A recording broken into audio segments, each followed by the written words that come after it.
เอาพี่น้องในที่สุดทางครอบครัวขยันกามีน้ำบาดาลใส่แล้วเนาะเป็นอะไรดีใจเปล่าดีใจ ดีใจใจหลาย โอ้มีน้ำเป็น ๆ ข ก็ อง ได้ ตัวเอง น้ำมาดามใส่แล้วก็ดีใจหลายๆเนาะ สบายแล้วเนาะเนาะ สบายแล้วอ้าย อ๋อโถ่ขอบคุณผู้ใจดีเพิ่นเนาะ โดย ขอบคุณละลายนะพี่น้องเอาพี่น้องเอ้ยซึ่งเปิดภาพมากาพอพรก็ได้มาอยู่ที่บ้านพ่อลูกห่าเนาะพี่น้องซึ่งสำหรับคลิปนี้ก็สิได้มาอัปเดตการเจาะน้ำสร้างบาดาลให้ทางครอบครัวเพิ่นเนาะซึ่งผู้ที่มาเจาะน้ำสร้างบาดาลก็เจาะตั้งแต่เมื่อวานนี่เนาะพี่น้องเจาะตั้งแต่เมื่อวานนี่พุ่นเลยเนาะซึ่งเมื่อวานนี่เพิ่นเริ่มเจาะนะประมาณช่วงบ่ายๆนะพี่น้องตอนนี้เพิ่นก็ลงมือตั้งแต่เช้าๆเนาะตามสร้างเจาะเพิ่นนะพี่น้องแล้วก็สิได้มาสอบถามเพิ่นนะพี่น้องว่าเจาะได้จักแมตเลยเนาะซึ่งสถานที่วันนี้ก็น่าจะดินทรายบวกกับดินดาก็น่าจะไว้อยู่นะพี่น้องซึ่งเมื่อวานนี่เพิ่นเจาะให้ทางซุมเฮาก็ดินพลานหินเนาะซึ่งเมื่อวานนี่อันนี้ก็สิเป็นบ่อนเพิ่นนอนและคืนนี่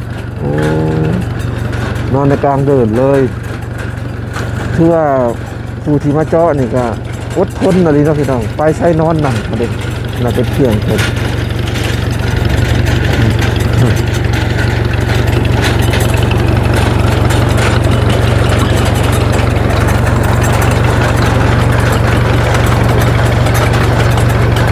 เจาะได้จากแมตแล้วได้จากแมตเลยได้จากแมตแล้ว18 เมตร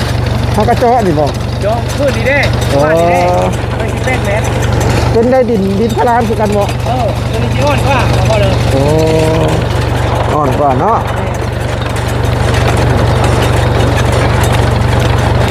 มันเป็นดินพลานคือกันเนาะดินพลานเดียว แต่ว่าอันดินทรายจากแมตดินทราย8 เมตรแมต แมน8 เมตรพุ่งหินโอ้โหแมตคือดินทรายนะ8 เมตรผมจะใส่ท่อกันเปลี่ยนนะน่าจะ2 ท่อนท่อละ4 เมตรเจาะมันนี่เลยเนาะ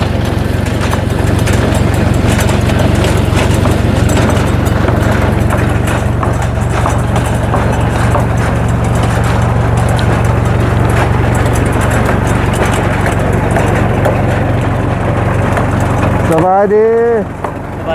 พ่อพ่อน อนรับเมื่อคืนนี่ โอ้รับพักไม่ได้เราเมื่อวานพักกระโดนนั่นนี่นอนนั่นนี่เหรอนอนเลยนั่นเลยนอนกินดินเลยนะ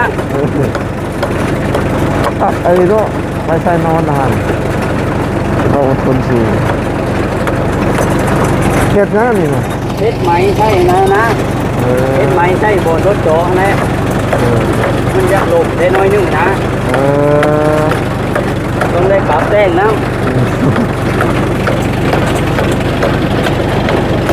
เราก็ได้บอกกี่เมตรเองนะพี่น้อง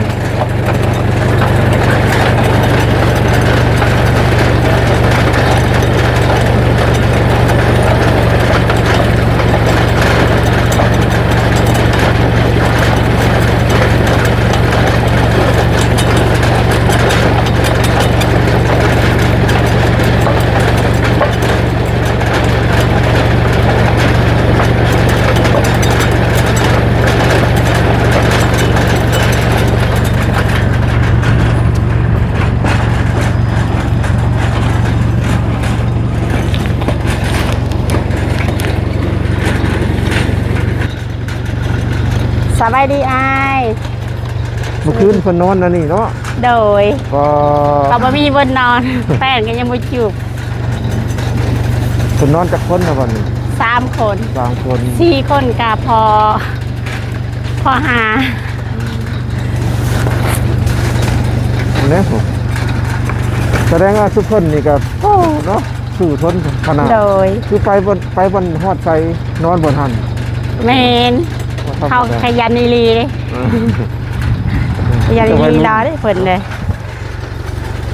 อันนี้ของเจ้าบ่ตัวนี้ แม่ในนี้คนคอยแล้วก็สิไปปูวันนี้ยังไม่ทันกินข้าวเช้าไอ้ ได้ยังให้เพิ่นกินมื้อนี้ มีทอดไข่แล้วต้มไก่ยังเรือ ต้มไก่กับเรือ ประมาณถ้วยนึงเนี่ยต้มไก่ถ้าไอพรอยู่ในคืนนี้ว่าสิเห็นหมาเนาะ เมื่อวานเขาติดธุระก็เลยบ่ได้มาเขาจะว่าอ้าวเมื่อวานไอซิเมื่อบ้านบอก มาสิเมื่อบ้านก็เลยบ่ได้เมื่อตอนแรงมื้อนี้แหละสิเมื่อน่ะโดยไปประปูนะแซงกระต่อดอยอ่ะแม่เริ่มจ้ากินข้าวกินน้ำกันเนาะเดี๋ยวไปแต่แกเจาะอันเดิมแรกว่าสิเจาะหันเนาะแต่เพิ่นว่าแม่มันเกลื่อนแล้วต้องอังยืดเลยเพราะว่าแล้วเจาะบ่ได้เป็นก่อนสิเจาะทางด้านหน้ามันเกลื่อนมื้อนี้น่าจะสำเร็จเนาะช่วงประมาณบ่ายๆ8 นัดได้แล้ว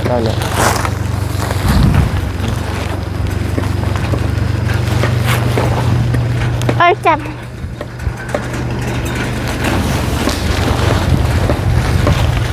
อยู่เลย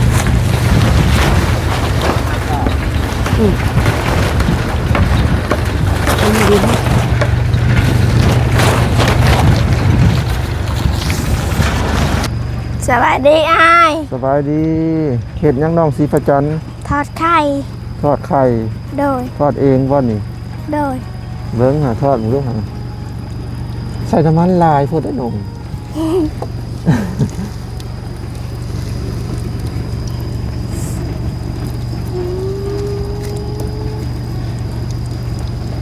ทอดให้อันผู้ที่มาเจาะน้ำบาดาลนี่กินเนาะ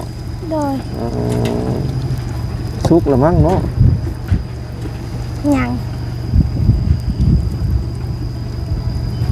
คือทางอ้ายเห็นในเทคนิคที่พระเจ้าทอดไข่นะอันมาพรทำการเห็นคลิปอันมันเด้งมาในเฟซบุ๊กนะพี่น้องคือเพิ่นทอดนี่ห้อนทอดห้อนแล้วก็เสิร์ฟขึ้นดูได้ถ้าว่าเขาหมายถึงว่าน้ำมันผุดอยู่นี่น้ำมันผุดน้ำมันผุดแล้วเขาก็ใส่ตะลิ้วตักขึ้นแล้วก็อันนั้นเลยถ้าว่าเขาอันน่ะเขาปรุงทั้งหม้อแล้วมันเสียดให้อันไข่อมน้ำมันเนาะพอน้ำมันมันเย็นแล้วมันจะอมโลด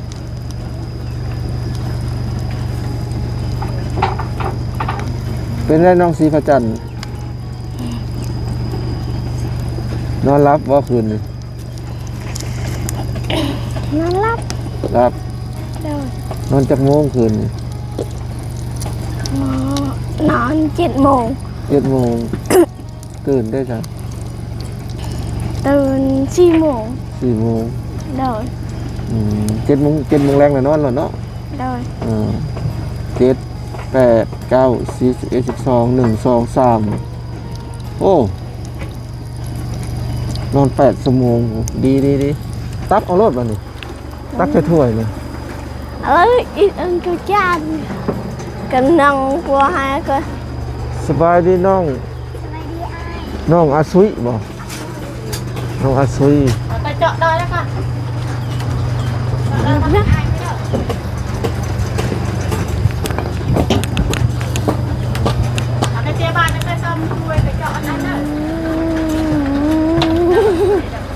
ปาดเครื่องก็ได้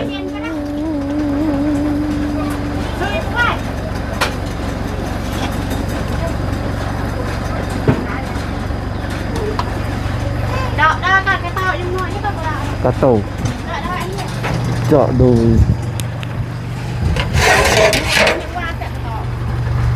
แต่มันน้ำเลย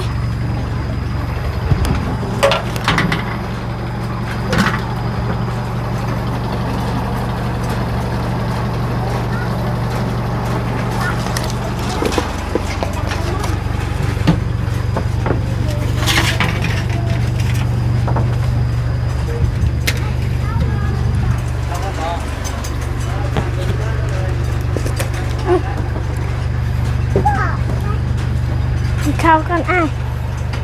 ตอนแล้วอ้ายบ่ได้กินดอกอันให้ทั้งพวกเจาะน้ำบาดาลพุ่นแหละ ไงจ่าอันไงจ่าได้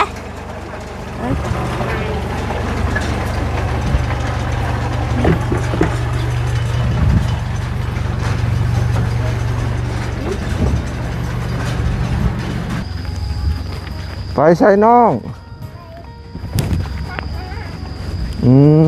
ตักน้ำอันเจาะน้ำบาดาลนี่เนาะโอ้น้ำใส่บ่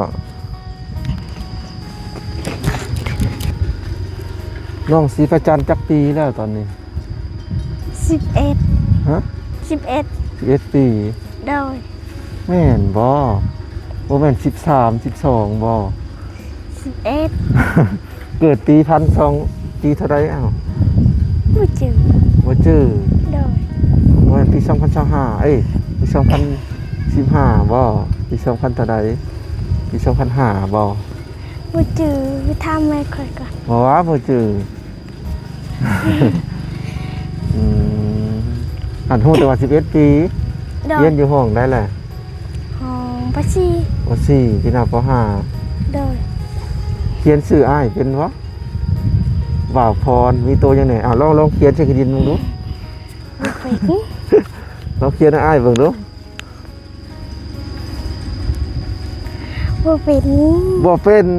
โดย อ๋อโถป .4 เลยนี่บอกว่าหรือว่าอายบ่เป็นจะบ่อายบ่หรือว่าบ่เป็นเลย บ่เป็นบ่ บอก นี่บ่าวพรนี่เนาะเด้อตัวบอไว้อีกนี่ตัววอนี่ไว้อีกต้องใส่ระหว่างตรงนี้ได้นี่บ่ใส่นี่ก็บ่อยากถึกอีกตามหลักต้องใส่ระหว่างกลางที่มันมีสระนี่เนาะ โดย นี่ไว้อีกว่าพรกับตัวพ่อเราจะเป็นอันนี้ตัวอตัวนอเห็นไหมสิถ้าเป็นฝั่งใครตัวมอได้เนาะ โดย สรุป แล้วเขียนว่าไร โดย ป้าโธ่น้องพี่น้องซึ่งพอเห็นการเรียนอยู่เขตนอกหรือว่าปัจจุบันนี่อุกใจนำดิอุกใจเนาะตั้งแต่ป .1 นะเป็นได้จังเรียนบ่ได้อ้ายถามนะ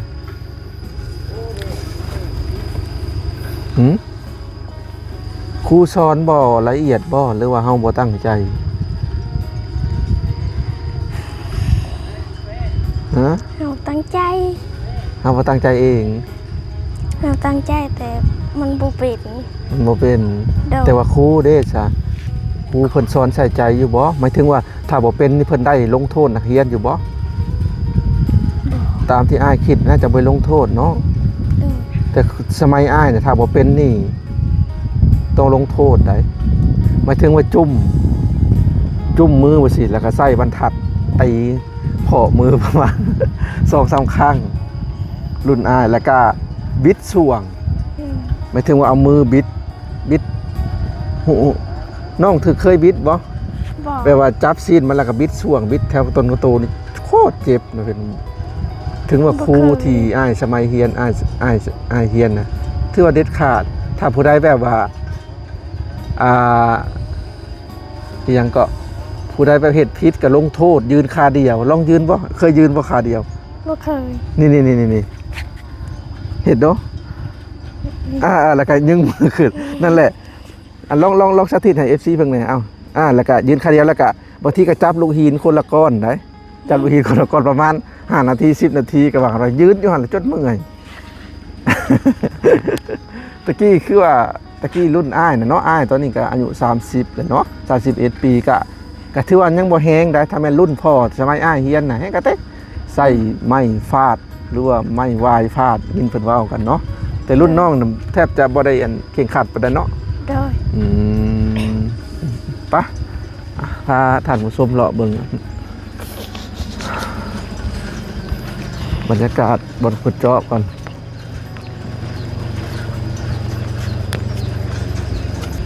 น้องพี่น้องซึ่งเมื่อวานนี่ก็บ่พรก็ได้ทำการจ่ายค่าซ่อมรถอีแตนไปแล้วนะพี่น้องพอดี1,900,000เนาะที่แรกทั้งสร้างมันบอกว่า2ล้านนะพี่น้องก็พอดีเหมาะเจาะเลยเนาะเงินที่อ้ายใหญ่ใจะดีทางประเทศไทยฝากมา 3,000 บาทนะพี่น้องก็พอดีอัปเดตรายการเลยเนาะรถเพิ่นรายการแล้วถือว่าแน่นหนาเนาะประกับพาเลี้ยวกับกำง่ายๆกำนิ่มนะพี่น้องพอมันยังใหม่นิ่มๆนี่ฮะทางซองข้างนิ่มเลยเนาะส่วนเข่ากงเข่าเกียร์ก็ใส่ได้ปกติโอ้หมอนสุดทากาแลตใหม่ภาษาลาวเอื้นว่ากาแลตก็คือจระบีนั่นเองเนาะอันนี้กับคันเร่งก็ใส่อันนี้หัดอะไรก็เห็ดไปสิเอาจริงมันก็จะมีตัวนะพี่น้องอันนี้ก็เปลี่ยนใหม่เบิดนะพี่น้องถือว่าเน้นหนาขึ้นกว่าเก่าจากที่ประพรสัมผัสได้เนาะเป็นไงน้องศรีพระจันทร์ตะกี้รถใช้งานบ่ได้เลยบ่ โดย จักปีแล้วบ่ได้ 1 ปี 1 ปี โดย ก็คือได้ก็ใช้งานแบบบ่เต็มประสิทธิภาพเนาะ โด มัน ย คอนมันแคนเบิดหมักไทยเพิ่นกระปลดออกสุดนี่เพิ่นใส่แต่สุดเดียวมื้อวันก่อนนะจากที่เห็นเดี๋ยวนี้ก็สบายแล้วบัดนี้ปีหน้าก็เข้าโรงเรียนคือเก่าเนาะน้องศรีพระจันทร์ โดย เข้าป .5 บ่บัดนี้ โดย โรงเรียนจากเฮือนเจ้าไปไกลบ่ ใกล้ จากลัก อยู่จักรลัก ได้สิบอกเด้อโรงเรียนอยู่บ้านโป่งบ่ โดย ประมาณเกือบ2ลัก โดย 1,000 กว่าเมตร โดย 1,000 กว่าเมตรเกือบ2ลักย่างไปบ่ ย่างไป ก็บ่ถึงปีหน้าดอกพี่น้องแบบคนลาวเฮามักจะเอิ้นว่าปีหน้าที่จริงยังอีก3 เดือนข้างหน้าเด้เดือนยังเปิดโรงเรียนเอ้า เขาจือ บ่จื้อบ่จักบ่ฮู้ โดย เดือนเก้าหรือว่าเดือนกันยายนนั่นเองเด้อ โดย ตอนนี้เดือนยังตอนนี้ TikTok เดือน7 เดือน7 โดย บ่แม่นเดือน7ลาว เดือนอันนั้นเดือน6เดือนมิถุนายนตอนนี้ก็วันที่20เท่าใดเลย25เด้มื้อที่อ้ายถ่ายมื้อนี้ที่25เด้อ โดย เดือนมิถุนายนเดือนมิถุนายนนั่นเองเดือน6สิ่งประพรเห็นการเรียนก็โอ้น้องพี่น้องอันนี้น่ะก็ว่าสิว่าโทษน้องนักเรียนดอกก็โอ้มันเป็นทางอันระบบอะไรน้องพี่น้องที่มันนั่นน่ะเนาะมาพรเห็นแล้วก็เศร้าใจนำเรื่องเศร้าใจอีกน้องพี่น้องการเรียนน้องๆนักเรียนปัจจุบันนี่บ่ได้หนังสือกันนะพี่น้องภาษาพื้นฐานภาษาลาวนะเห็นแล้วก็อกใจเด้มาพรอกใจเฮ็ดที่เห็นน้องๆบ่เป็นหนังสือนะพี่น้องจบป .5 ม .1 ม .2 ม .3 ม .4 บางคนม .7 บางคนจบมัธยมก็บ่ได้เป็นเมื่อยแต่สมัยอ้ายเรียนน่ะคัดกรองอย่างดีเด้ต้องเป็นอะไรจังขึ้นห้องเลื่อนห้องเลยแต่ปัจจุบันนี่เพิ่นบ่ฮู้ว่าเฮ็ดจังใดเนาะอาจจะนิ่นปริมาณบ่เห็นว่ารุ่นนี้อายุประมาณเท่านี้ต้องให้มันถึงห้องนั้นตรงนี้นะตามที่ประพรเห็นจริงๆแล้วก็อันนี้ในความคิดส่วนตัวประพรอยากให้นิ่นคุณภาพอยากอายุหลายก็อย่าแต่นิ่นคุณภาพจริงๆคือปัจจุบันนี้จากที่ประพรได้เห็นก็เพิ่นก็สิคิดว่าคนอายุ11 ปีต้องจบป .5 ให้ได้อีกอย่างประมาณนี้คนอายุ11 52 ปีต้องบ่ให้จบป .5 ถ้าเลยหั่นสมมุติว่า19 ปีหรือ20 ปีต้องให้อยู่ระหว่างมัธยมม .4 ม .5 อย่างประมาณนี้นะเพิ่นจะนิ่นแบบนี้เห็นบ่จังว่าปรับขึ้นโอ้ก็บ่ปานใดเอาหลายก็บ่ได้เนาะพี่น้องน้องศรีพระจันทร์มื้อนี้เฮ็ดหยังน้องศรีพระจันทร์มื้อนี้ คอย เจ้าน่ะเฮ็ดหยังมื้อนี้ตักน้ำคือเก่า โดย อันนี้เลยอีแตนภาษานั่นน่ะ รถอีแตนนาบ้าวคอย โอ้เราให้ยืมแล้วเนาะ โดย นี่แต่ว่าไปตักเอาจะพูดแล้วก็คนขึ้นจากคุณมาเนาะ โดย อ๋อดีแหละนี่หาบเหมือนกันโอ้ยกว่าจะอันนั้น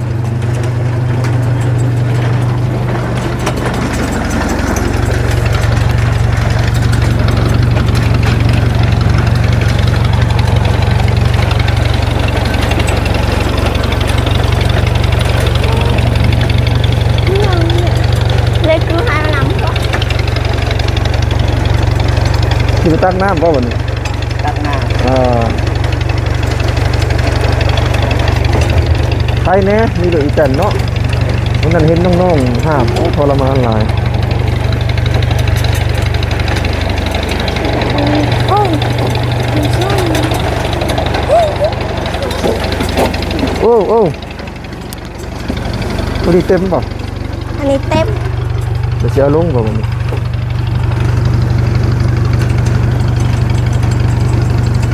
หมายถึงว่า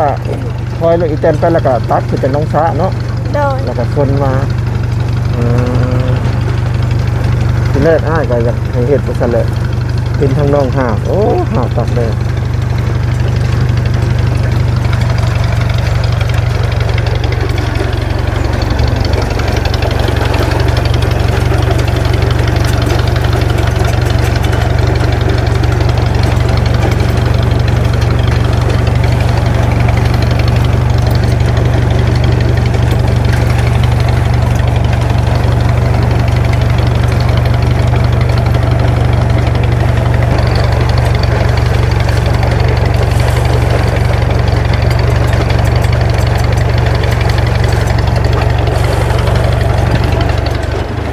เอาละสำหรับคลิปนี้ใส่จิคอตัวลำลาเลยเด้อ โอ้ย โดย